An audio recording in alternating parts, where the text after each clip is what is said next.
बोलेला कागा सवनवा में आज शिव गुरु आइए आंगनवा में। बोलेला कागा सवनवा में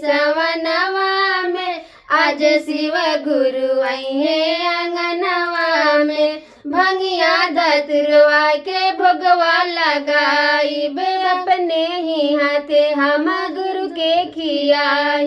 भंगिया दतुरवा के भोगवा लगाई बे अपने ही हाथे हम गुरु के खियाई। मिर्गा दिहबा आसनवा में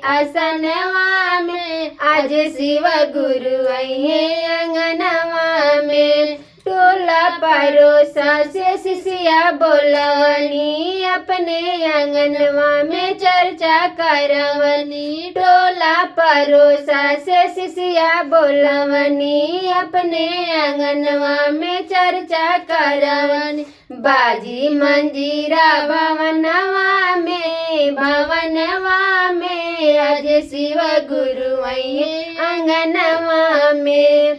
बोलेला कागा सवनवा में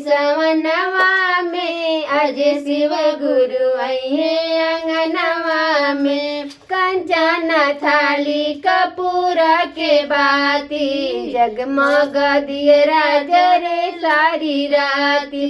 कंचना थाली कपूर के बाती जगमग दियरा जरे सारी राती। आरती उतारब आंगनवा में आज शिव गुरु आइए सवनवा में। बोलेला कागा सवनवा में आज शिव गुरु आइए आंगनवा में।